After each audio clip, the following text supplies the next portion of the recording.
नमस्कार. महसूलशाहीमध्ये आपल्या सगळ्यांचं स्वागत आहे. तुमच्या गावातील देवस्थानाची जमीन कोणी विकली आहे का? किंवा त्यावर कोणी कब्जा केलाय? देवस्थान जमिनीच्या सातबारावर नाव कोणाचं आहे?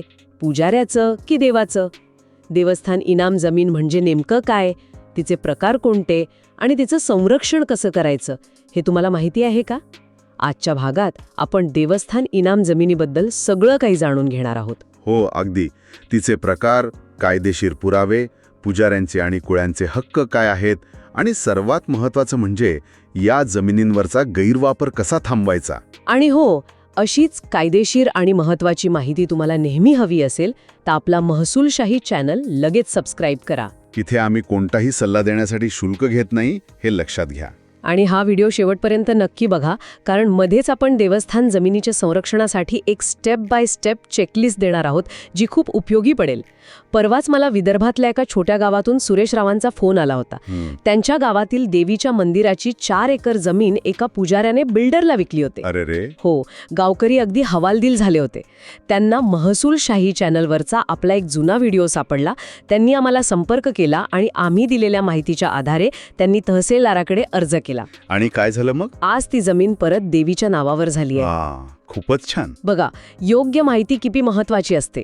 महसूल आणि कायद्यांबाबत अशीच विश्वसनीय आणि उपयुक्त माहिती हवी असेल तर महसूलशाही चॅनलला आत्ता सबस्क्राईब करा. चला तर अगदी मुळापासून सुरुवात करूया. ही देवस्थान इनाम जमीन म्हणजे नेमकं काय असतं आणि ही इनाम पद्धत कोणी आणि का सुरू केली? नक्कीच. इनाम म्हणजे एक प्रकारचं बक्षीस किंवा देणगी. पूर्वीच्या काळी राजे महाराजे देवदेवता किंवा धार्मिक स्थळांच्या व्यवस्थेसाठी, म्हणजे तिथली पूजा अर्चा, दिवाबत्ती या सगळ्यासाठी जमिनीचा तुकडा दान करायचे. अच्छा, म्हणजे त्या जमिनीतून येणाऱ्या उत्पन्नातून देवस्थानाचा खर्च भागावा, हा उद्देश होता. अगदी बरोबर. आणि महत्त्वाचं म्हणजे या जमिनीवरचा महसूल म्हणजे शेतसारा सरकार माफ करत असे. म्हणूनच तिला इनाम जमीन म्हणतात. पण याला कायद्याच्या चौकटीत कधी आणलं गेलं? ते झालं ब्रिटिश काळात. जेव्हा ब्रिटिशांनी जमिनीवर रोख रकमेत शेतसारा घ्यायला सुरुवात केली तेव्हा त्यांच्या लक्षात आलं की काही जमिनींवर सारा माफ आहे.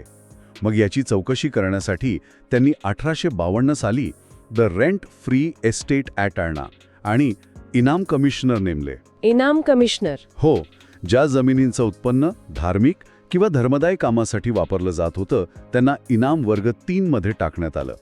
हे लक्षात ठेवा, म्हणजे पुढे त्रास होणार नाहीये. अच्छा, म्हणजे ह्या देवस्थान इनाम जमिनीचे काही प्रकार पण असतात का? आणि ते सामान्य माणसाने कसे ओळखायचे? हो, असतात ना. मुख्य 2 प्रकार आहेत, ग्रँट ऑफ रेव्हेन्यू आणि Grant of soil. Grant of revenue म्हणजे यात सरकार जमिनीवरचा फक्त शेतसारा माफ करतं, मालकी नाही देत. पण त्यावर ज्युडी नावाचा एक छोटा कर आकारतं. ज्युडी? हो, त्याला क्विट रेंट असेही म्हणतात. तो एक प्रकारे राजाचा हिस्सा म्हणजे किंग शेअर मानला जायचा. आणि ग्रँट ऑफ सॉइल?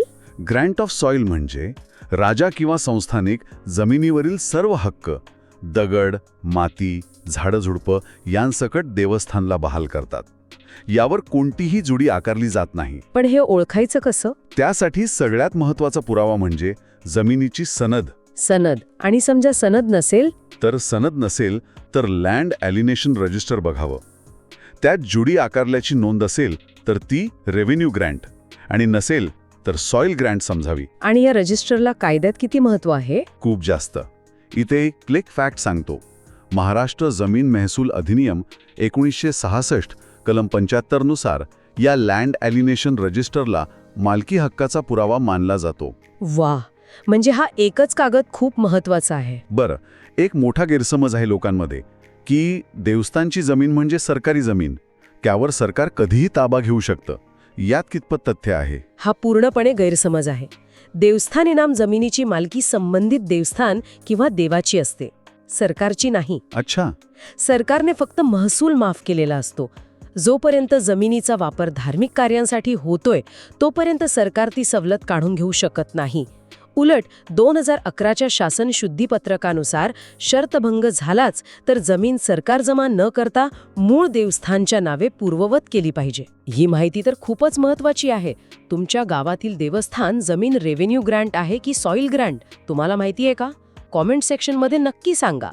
आणि हो, अशीच कायद्याची गुंतागुंत सोप्या भाषेत समजून घेण्यासाठी महसूलशाही चॅनलला सबस्क्राईब करायला विसरू नका. आमच्या एका दर्शकाचा प्रश्न आहे. जालन्याहून महेश भाऊ विचारतात, आमच्या देवस्थान जमिनीच्या 7-12 उतार्यावर कब्जेदार म्हणून आमच्या पुजाऱ्याचं नाव आहे. हे कायदेशीरदृष्ट्या बरोबर आहे का? महेश भाऊ, तुमचा प्रश्न खूप महत्त्वाचा आहे आणि ही एक मोठी चूक आहे जी सर्रास होते.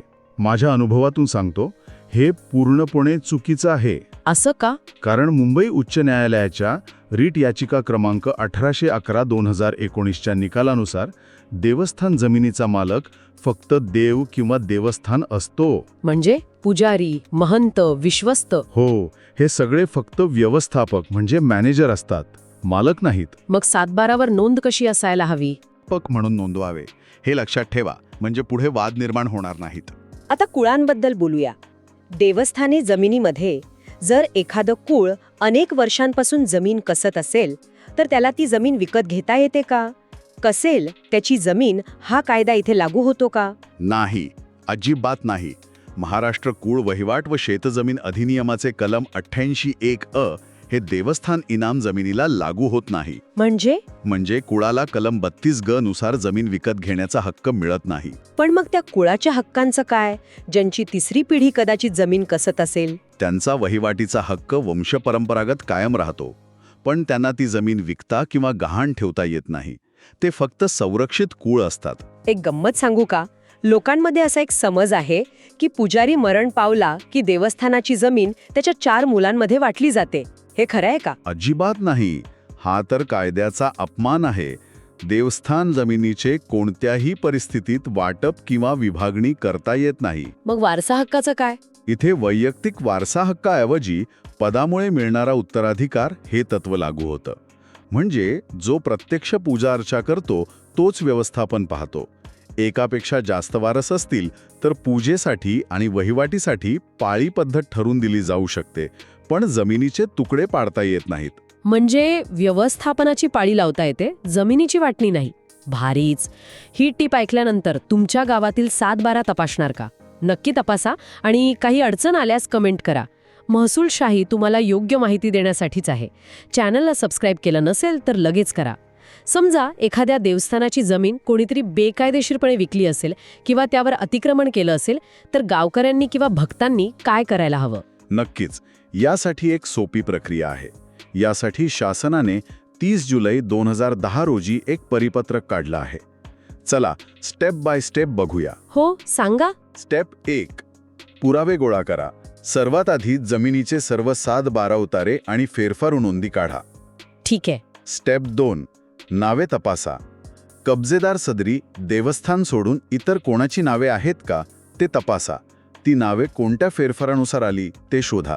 हां. स्टेप 3, आदेश मिळवा. त्या फेरफारांचे मूळ आदेश म्हणजे कोर्टाचा किंवा तहसीलदाराचा तो मिळवा. आणि मग? स्टेप 4, अर्ज करा. जर हस्तांतरण बेकायदेशीर वाटत असेल तर महाराष्ट्र जमीन महसूल अधिनियम 1966 कलम 257 अन्वये संबंधित उपविभागीय अधिकारी किंवा जिल्हाधिकाऱ्यांकडे पुनरीक्षणासाठी अर्ज करा. आणि शेवटची स्टेप? स्टेप 5, पाहणी करा. संबंधित तलाठी व मंडळ अधिकाऱ्याला सोबत घेऊन जमिनीची प्रत्यक्ष पाहणी करून पंचनामा करा. वा, ही माहिती तर खूपच कामाची आहे, पण याला वेळ खूप लागत असेल ना? नाही, इथेच दुसरा क्विक फॅक्ट आहे. शासनाच्या 6 नोव्हेंबर 2018च्या परिपत्रकानुसार अशी प्रलंबित प्रकरणे 6 महिन्यांच्या आत निकाली काढण्याचे निर्देश आहेत. आता एक शेवटचा प्रश्न. जर देवस्थानची जमीन एखाद्या सरकारी प्रकल्पासाठी म्हणजे रस्ता, धरण यासाठी संपादित झाली तर त्याचा मोबदला कोणाला मिळतो? याबद्दलही शासनाचं धोरण स्पष्ट आहे. 26 जून 2006च्या शासन निर्णयानुसार भूसंपादनाचा मोबदला देवस्थान आणि कुळ यांच्यात समान विभागला जातो. म्हणजे 50-50%? अगदी बरोबर. 50% रक्कम देवस्थानाला आणि 50% रक्कम कुळाला मिळते. हे लक्षात ठेवा, म्हणजे कुणावरही अन्याय होणार नाही. आपण सुरुवातीला उल्लेख केलेल्या सुरेश रावांच्या गावासारखं आणखी एखादं उदाहरण आहे का जिथे आपल्या चॅनेलच्या माहितीमुळे लोकांना फायदा झाला? हो, एक किस्सा सांगतो. साताऱ्यातील एका गावात मारुती मंदिराची जमीन एका ट्रस्टीनेच विकली होती. अरे बापरे.